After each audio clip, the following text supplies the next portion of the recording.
Tech Sounds presenta Con su permiso.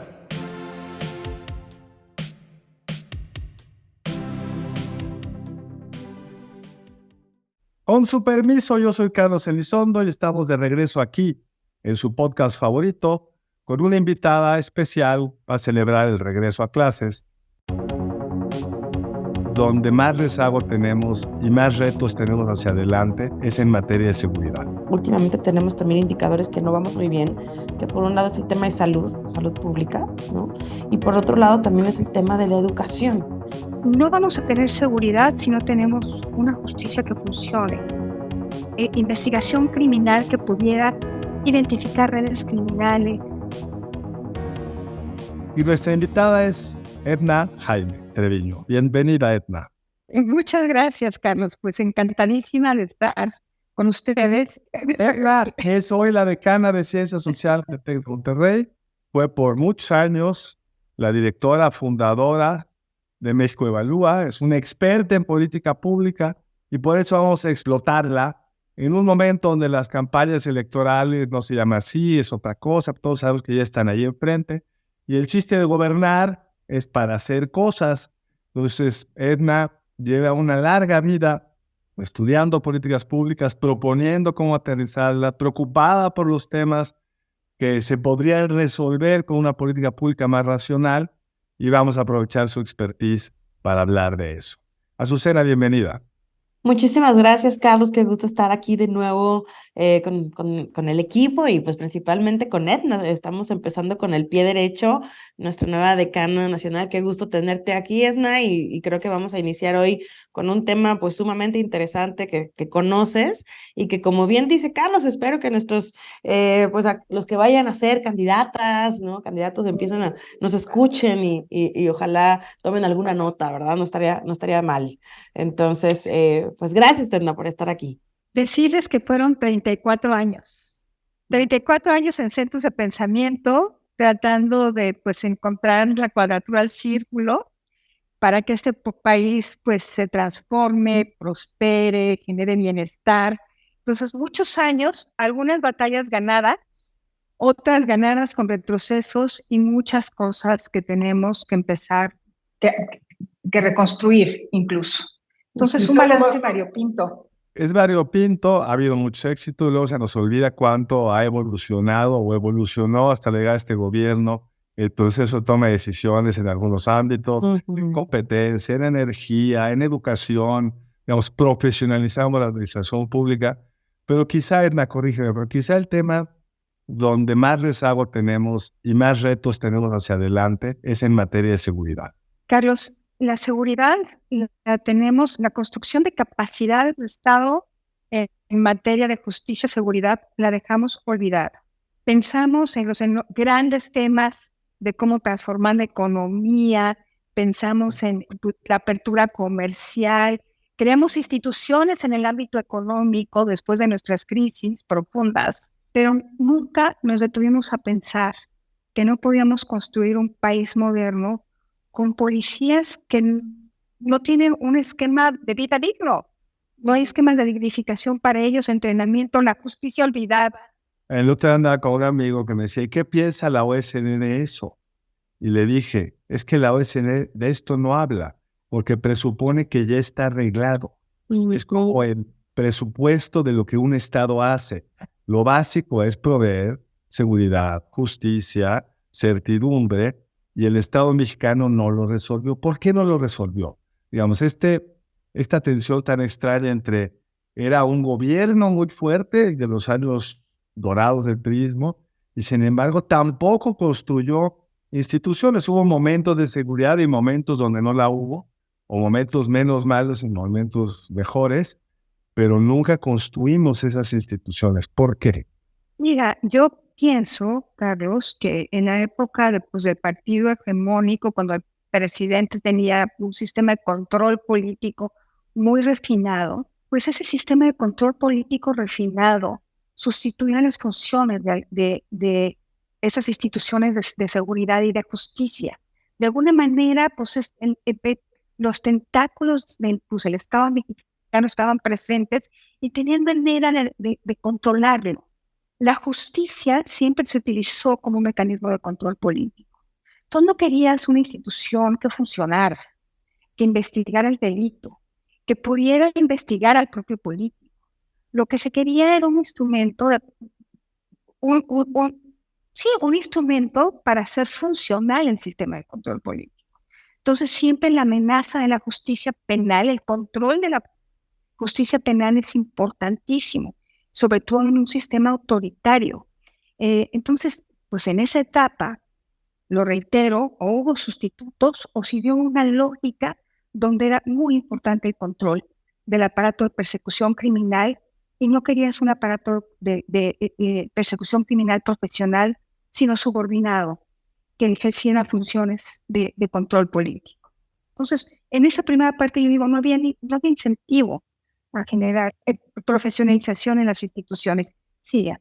A mí me llama, mi pregunta sería, en estos 34 años, con este tema tan crucial, me imagino que de alguna forma debieron de haber avances en cierto sentido. Y tú hace ratito mencionaste, hubo avances, pero también retrocesos. En seguridad, podríamos decir que hubieron cosas que se avanzaron, pero que retrocedieron, o al contrario, avanzaron y se quedaron y hay que cuidarlas, o de plano no hemos avanzado nada. Mira, en el tema de la justicia, o sea, escogemos indicadores que nos parezca que hablan de la eficiencia y la eficacia de la justicia o de la seguridad. Impunidad. Por ahí de los 80, finales de los 80, principios de los 90, yo estaba en CIRAC, Centro de Investigación para el Desarrollo. Publicamos el primer libro que hablaba de temas de impunidad. Se llamó Crímenes y Castigo, de Guillermo Cepeda. Y desde ahí no soltamos el tema. Ya después lo recuperé yo en México Evalúa. Y la impunidad seguimos con niveles muy elevados. En delitos de alto impacto, en delitos del fuero común, lo que te guste. Sí tuvimos una reforma profundísima a la justicia, cambiamos de modelo de justicia. Tenemos ahora este modelo adversarial, con juicios orales, que tienen en el centro el respeto a los derechos humanos. Y ha habido una transformación muy importante en algunas instituciones. Estamos en un proceso de cambio que parece que se nos quedó atorado a la mitad y los niveles de impunidad siguen siendo altísimos, con algunas excepciones. Nuestras fiscalías no saben hacer investigación criminal, con todo y que se ha capacitado, con todo y que transitar. Somos autónomas, con la idea de que fueran controladas por el poder político. Procuradurías a fiscalías autónomas. Okay. No hemos logrado sacarlas de la lógica del poder, del control político, y la persecución criminal sigue siendo un instrumento pues, de intimidación y de persecución política y de control político. Entonces, esfuerzos enormes que sin embargo no están derivando en investigaciones criminales que funcionen. No vamos a tener seguridad si no tenemos una justicia que funcione. Investigación criminal que pudiera identificar redes criminales, claro, desmantelar redes criminales. Si vemos a países con contextos de alta violencia, vemos que la pueden contener cuando tienen un aparato de justicia, de investigación criminal que funciona. ¿Qué te digo de las policías? Sí, bueno. Veníamos construyendo, sí. Si lo vemos así, parecería que todo ha sido un desastre. No. Y yo quiero matizarlo un poco. Primero, los gobiernos han hecho esfuerzos que han sido algunos parcialmente exitosos, pero luego no son sostenidos por la siguiente administración, que es un tema bien importante, los ciclos electorales. Hay estados como Yucatán que tienen unos niveles de homicidio pues, tan bajos como el mejor país de América Latina en términos de homicidio, y otros como Colima, que es como estudiar en una guerra civil. Hay casos que estuvieron muy mal, como Nuevo León, en la crisis del 11-12, y tuvo una serie de decisiones que permitieron contenerlo, mejorarlo, o no está deteriorado nuevamente. Sí sabemos, y el régimen federal ayuda a eso, sí sabemos qué esfuerzos han funcionado mejor y cuáles no.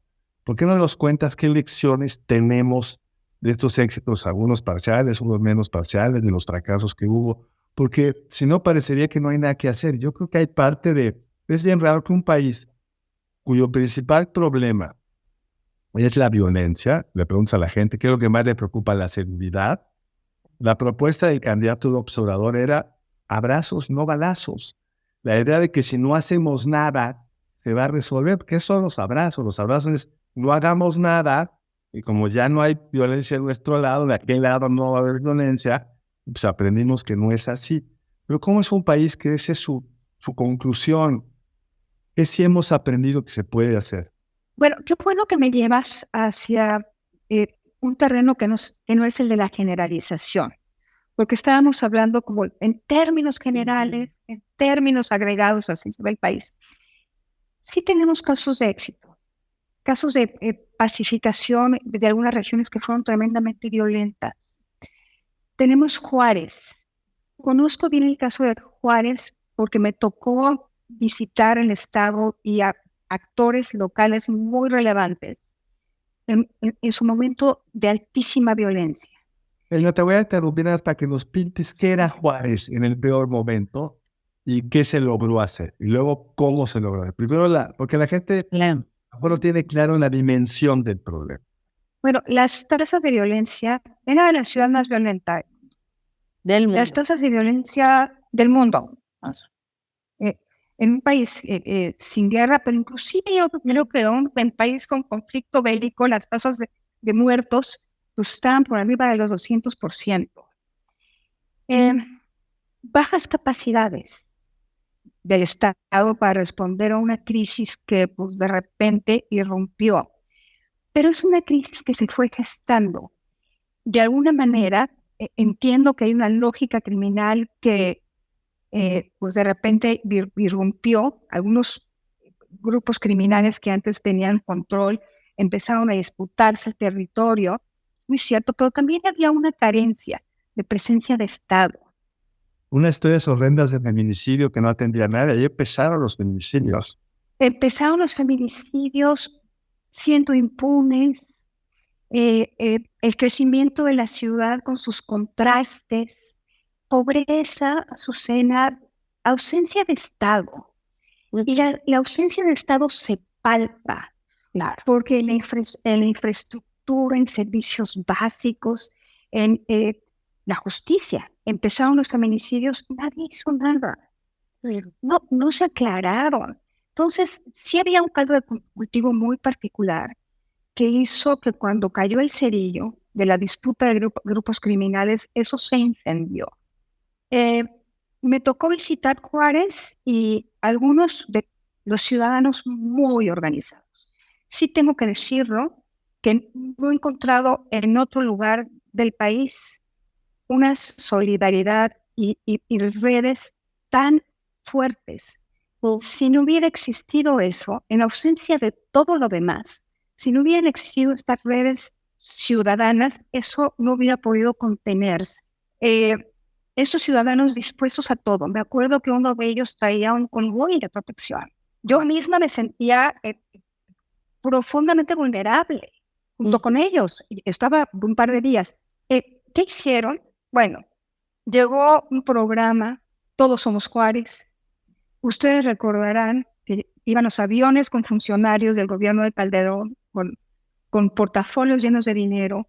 Hubo una intervención masiva para tratar de aplacar el problema, pero decirles que el origen, que la base, es esta organización social o ciudadana.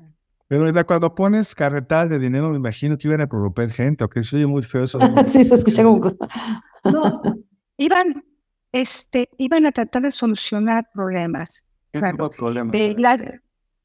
las zonas más vulnerables, de ausencia de Estado a una presencia quizá torpe, pero empezar a hacer prevención, empezar a cuidar a algunos jóvenes, trabajar con organizaciones de sociedad civil, invertir en ministerios públicos, capacitarlos, la policía, mesas de seguridad. Sí fue algo que quiso ser comprensivo, que quiso tocar todas las aristas de una problemática hipercompleja. Y lo lograron.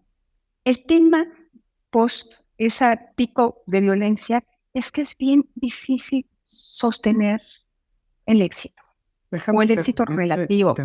Interrumpirte ahí para tratar de como resumir qué se hizo. Si recuerdo bien, Ajá. la intervención fue mejorar las condiciones sociales, desde que hay que poner Sí. canchas de básquetbol, hay que Totalmente. mejorar las calles, hay que mejorar la infraestructura hospitalaria o de salud, o sea, todo eso que los estados hacen y que nuestro hace tan mal. 2, una fuerte inversión en la fiscalía. Se le dio dinero, facultades, contrataron nueva gente para que se empezara a notar que la edad bajaba y fuera mandando una señal de hay límites a lo que se puede hacer.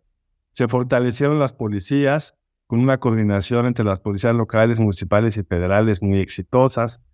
Chihuahua, si recuerdo bien, incluso trataron de mejorar los cerezos, las prisiones, para que no fueran el caldo de cultivo permanente de nuevos criminales. Y la caída fue sorprendente. O sea, la caída de homicidios, yo creo que sorprendió a cualquiera de los que estaban ahí metidos ahí en el desorden, pero hubo una voluntad del Estado de atender el problema, y esa para mí es la lección más importante. Una sociedad organizada y un Estado que quiso atender el problema lo resolvieron. No se volvió Dinamarca, pero dejaron de ser tierra. Pues se necesitan todos estos elementos para atender a una crisis de seguridad. Me parece muy importante que pues que hagas este recuento pues tan claro, porque entonces no nos deberíamos estar haciendo bolas, Carlos y Azucena. Oigan, tratando de inventar el hilo negro cuando se logró superar una hipercrisis de violencia que puede refinarse, que pueden refinarse las intervenciones gubernamentales, que pueden hacerse cosas mucho mejor, sin duda, pero estuvieron puestos los elementos. Sí, Azu. Yo, ahorita con lo que mencionan y con todo este entramado institucional y de poder del Estado y de capacidades, pues se necesitan recursos, ¿no? Se necesitan recursos predestinados, lo mencionabas ahí con el dinero. Entonces, ¿cómo estamos hoy en día destinando esos recursos o cómo deberíamos, por dónde deberíamos empezar, ¿no? Tenemos otros temas ahí que también creo que se han lastimado y no sé si también eso nos hagan un poquito más cuesta arriba llegar a solucionarlo de la seguridad, como son dos temas que a mí me parecen que últimamente tenemos también indicadores que no vamos muy bien, que por un lado es el tema de salud pública, ¿no? Y por otro lado también es el tema de la educación, que me parece que son esenciales pues para tener este entramado social, esta red sí, o sea, ahora sí que como decía Carlos, ¿no? A él le preguntaban la OCDE qué pasaba con el tema de seguridad y se decía que ya tenía que estar por sentado. Yo me pregunto, pues creo que tendríamos que también tener ya resueltos esos temas, salud y educación, pero ¿cómo estamos? ¿Para dónde vamos? ¿Qué recomiendas? Bueno, pues yo creo que estás tocando los temas donde tenemos una crisis. Y tú abordaste el tema del financiamiento y es importantísimo. Tenemos estas crisis y sin embargo el espacio fiscal del Estado mexicano, hablamos del gobierno federal, pero también de los gobiernos estatales y municipales, su espacio fiscal se estrecha día a día. Entonces, si tuviéramos el mejor diseño de política pública en este momento, o el mejor diseño para invertir en nuestras instituciones de seguridad, no tendríamos el espacio o no tenemos el espacio fiscal para atenderlo. ¿Qué se come el espacio fiscal?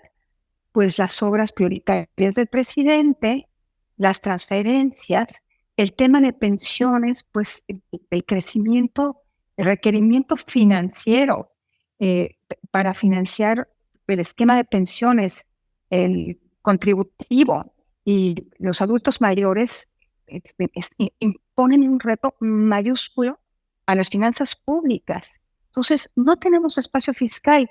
Tendríamos que ampliar el espacio fiscal y podríamos tener una discusión de cómo ampliarlo.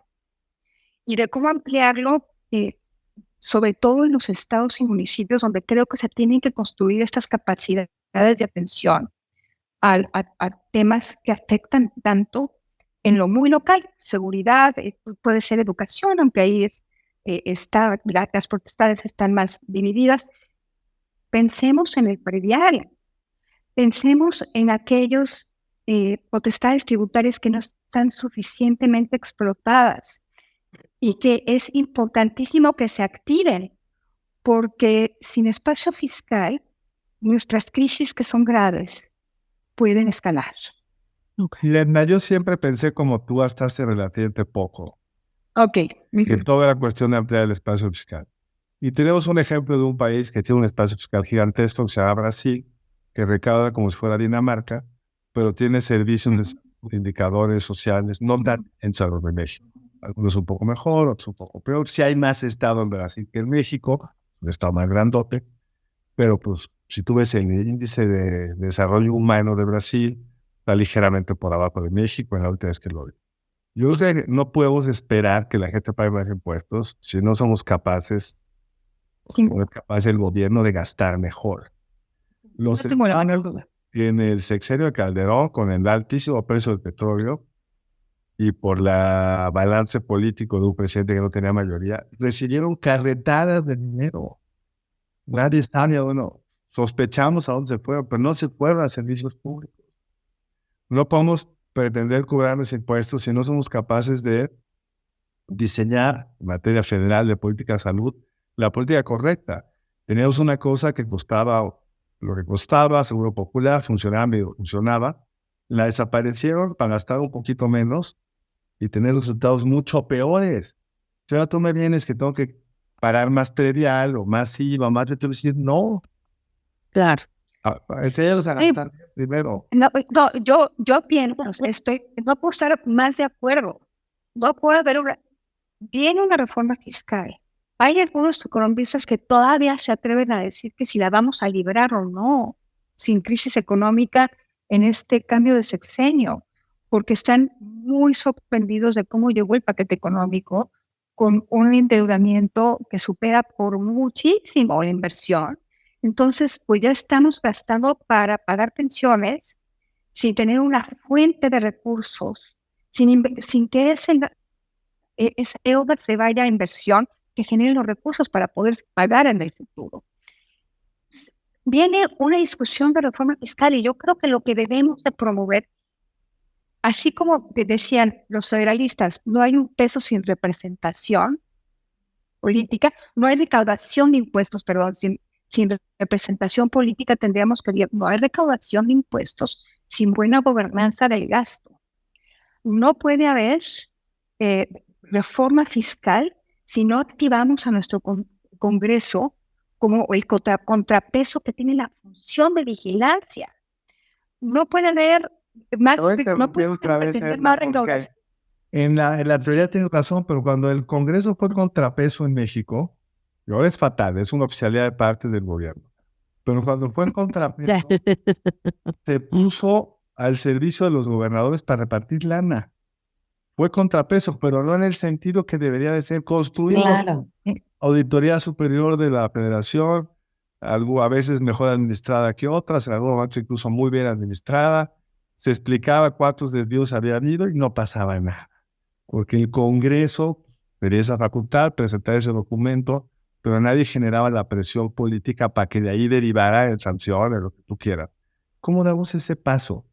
Porque creo que a veces somos yo lo he sido también, muy ingenuos respecto a fórmulas que funcionan en otros países, porque hay ciertos equilibrios políticos y sociales, que eso hace que funcione bien. Pero acá funciona de otra forma. Vamos a seguramente tener más contrapeso el gobierno siguiente, porque difícilmente tendrá esta mayoría. Yo lo celebro, pero ¿cómo hacemos para que tenga una función constructiva y no destructiva o de reparo? Pues por mucho tiempo pensé, ahorita me vas a hacer dudar de muchas cosas, que era muy importante generar capacidades en la Cámara de Diputados, ¿no? Tienen una pequeña oficina que ve temas presupuestales y la apuesta era convertirlo en un consejo fiscal. una instancia súper como el Congressional Budget Office. Hasta los fui a ver porque son muy inspiradores.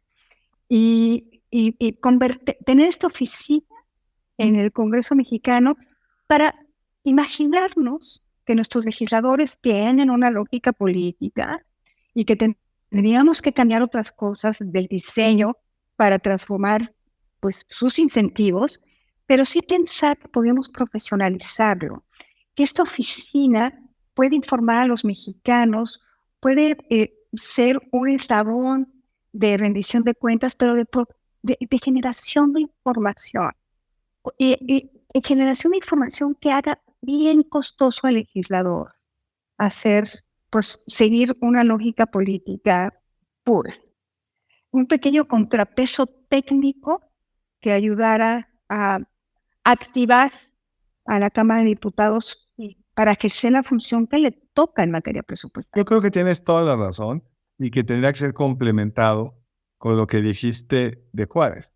Si en una sociedad fuerte y organizada, una sociedad politizada en el buen sentido de la palabra, o sea, que les preocupan los asuntos públicos, y una sociedad pues, más involucrada en general, pues con demandando que los servicios públicos les lleguen, es muy difícil que esto funcione. Pero tenemos un tema que quisiera que tocaran, que sea rápidamente, nos queda poco tiempo, que es el de educación, en dos sentidos.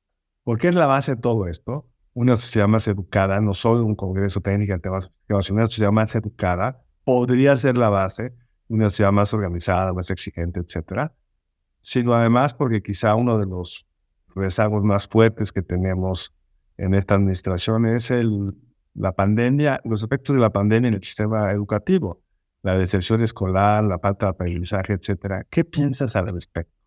Pues siguiendo con tu argumento, solamente una sociedad que demanda puede conseguir los cambios en la política pública que son deseables. En educación creo que no tenemos esa demanda social, Carlos. Me abrió los ojos una encuesta que elaboró Reforma junto con nuestra iniciativa de educación con equidad y calidad. Los padres de familia están satisfechos con lo que reciben sus hijos. Se les hizo preguntas concretas sobre libros de texto, de acuerdo con que se cambien los libros de texto. Satisfechos en general, no perciben que haya un tema de rezago generado por la pandemia.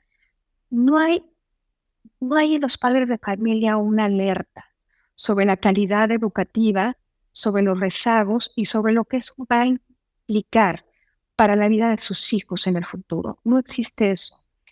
En salud existe. Tenemos ahora coaliciones de pacientes con enfermedades crónicas que están buscando el cambio en la política pública. En educación no lo tenemos. ¿Y será por la inmediatez o el largo plazo de cuando ves esos efectos? Me parece que es algo pues grave. Yo creo que tiene mucho que ver con eso. La salud, pues inmediatamente sabes si hay medicina o no. Si te pudieron programar una cita médica, no te la pudieron programar. Y el efecto es inmediato. El que no se haya tratado el cáncer en la pandemia está haciendo que las mujeres lleguen con cánceres mucho más avanzados. Es inmediato. La educación no. Y aparte hemos deconstruido, hemos eliminado todos aquellos evaluaciones que nos permitían hablar de calidad, tener un referente, ya no lo tenemos. Entonces, cuando nos demos cuenta, nuestros jóvenes o nuestros niños serán adultos en actividades de baja productividad, condenados a salarios bajos.